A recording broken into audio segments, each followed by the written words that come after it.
রথযাত্রার পুণ্যতিথিতে খুঁটি পুজো, মায়ের আগমনের দিনগোনা শুরু খোট্টাডিহি গ্রামে। আজ পবিত্র রথযাত্রা। সনাতন ধর্মের গুরুত্বপূর্ণ এই উৎসব শুধুমাত্র জগন্নাথ দেবের রথ টেনে উদযাপন করা হয় না, বরং এর সঙ্গে জড়িত আছে বাঙালির শ্রেষ্ঠ উৎসব দুর্গাপুজোর আগমনী বার্তা। প্রতি বছর বিভিন্ন পুজো কমিটি এই রথযাত্রার পবিত্র দিনকে সামনে রেখে খুঁটি পুজোর মাধ্যমে দুর্গাপুজোর প্রস্তুতি পর্ব শুরু করেন। আর তারই ধারাবাহিকতায় বৃহস্পতিবার রথযাত্রার পূর্ণ লগ্নে জামুরিয়ার শ্যামলা অঞ্চলের খোট্টাডিহি কমিউনিটি হলের মাঠে জাঁকজমকপূর্ণভাবে অনুষ্ঠিত হল দুর্গাপুজোর খুঁটি পুজো।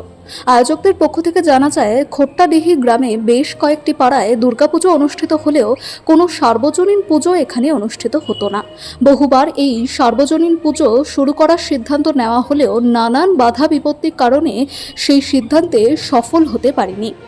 খুঁটি পুজোর অনুষ্ঠানে উপস্থিত খোট্টাডিহি গ্রামের বাসিন্দা নিগমানন্দ চক্রবর্তী জানান, সমস্ত গ্রামবাসীর ঐকান্তিক সহযোগিতায় ও পরিচালনায় আমরা রথযাত্রার পূর্ণ লগ্নে খুঁটি পুজো করলাম এবং আগামী দিনে মহা সমারোহে আমাদের প্রথম বর্ষের সার্বজনীন দুর্গাপুজোর আয়োজন করব, যার প্রস্তুতি আজ থেকেই আমরা শুরু করলাম।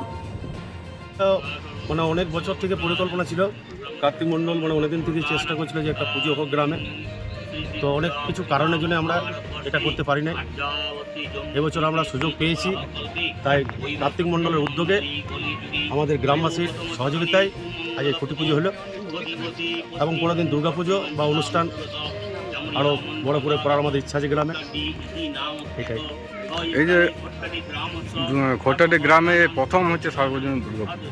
এর আগে তো গ্রামে তো অনেক মন্দির আছে, কিন্তু এইভাবে প্যান্ডেল বা বারোয়ারির ভাবে হয়নি। 25টা মন্দির আছে, পুজো তো হয় আমাদের গ্রামে। এবছর আমরা বারোয়ারি পূজা কার্তিক মণ্ডল বহুদিন থেকে উদ্যোগ নিয়েছিল। অনেক সমস্যা পারেনি করতে। মায়ের ইচ্ছার জন্য আজকে আমরা এটা করতে পেরেছি। তার জন্য আমরা খুব আনন্দিত, আমাদের গ্রাম থেকে সবাই খুব আনন্দিত।